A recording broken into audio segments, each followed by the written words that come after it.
Dr. Walter Mzembi, a former minister in President Robert Mugabe's cabinet and government, says it's ideological bankruptcy for a slave to compensate the slave master for enslaving him. The colonized to compensate the former colonizers for anything. The colonizer compensated himself through profits over centuries. Man up and drop the nonsense. He went on to say, listening to Prof. Lumumba video circulating on the same makes one cry. How did we arrive here with people who claim to be revolutionaries? How do we apologize for being enslaved and colonized by paying USD4 billion fast track to former colonizers? 4 billion fast track compensation to a 23-year-old dispute over our land when a century-old dispute on the same has not been compensated.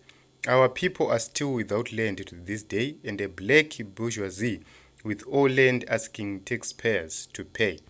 Pay this USD4 billion from the production and profits of those allocated the land if you so wish to pay.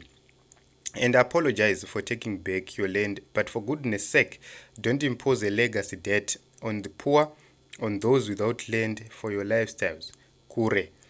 So panapa zvikanzi tinoedza zvimwe inzwa chokwadi ichi uchizive uye uchinzwisise kwete tsvina dzamunoswera muchiparidza zuva nezuva.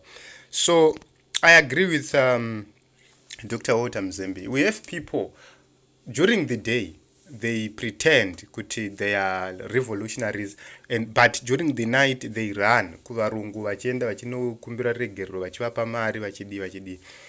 All these things, they are happening. We have not seen any compensation about Kukurahundi.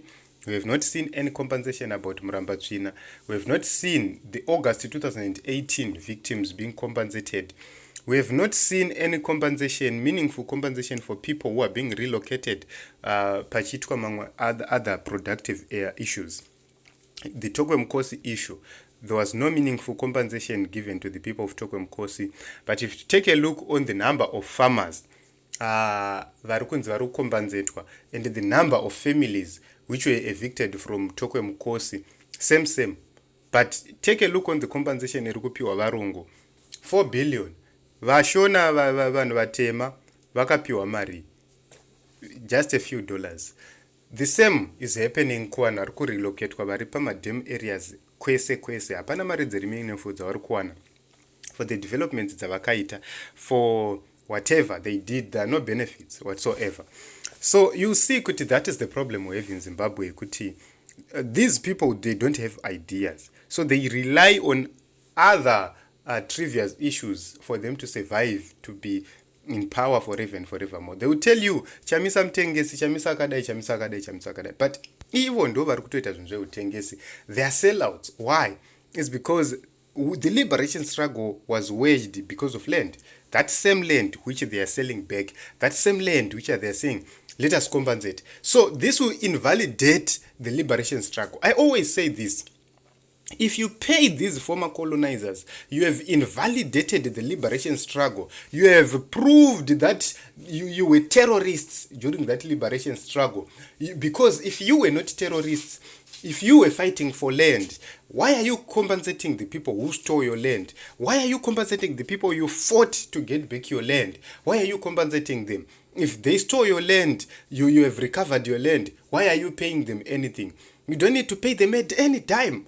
That is the honest truth. Kana musiri vatengesi, why are you doing that? So you talk about chamisa achidzosera ivhu kuvarungu whatsoever, but you are doing just that. You are doing what you are accusing others of doing.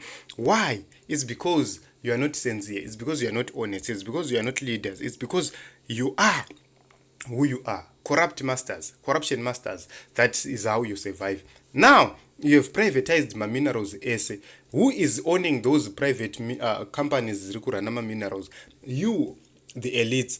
The country of Zimbabwe, the nation of Zimbabwe, show us mamaini nyika ya Zimbabwe dai ine mamaini 10 chaiwo ari kufangishena. Dai kusina musivu sevanda rushaya mari pay. Dai tisina ma problems esa tiri kuunzwa emari aya, foreign currency, this that. Dai tisina. So these are simple issues. Countries like Russia, they have sanctions, but they are surviving. Why? It's because the government of Russia own major resources.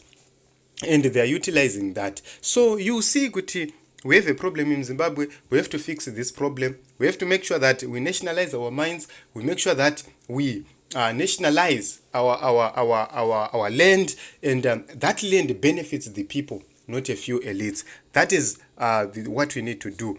We need to make sure that we protect our tourism, we protect our agriculture, we protect our mining. All those sectors, they benefit the people of Zimbabwe. Then we can talk about development.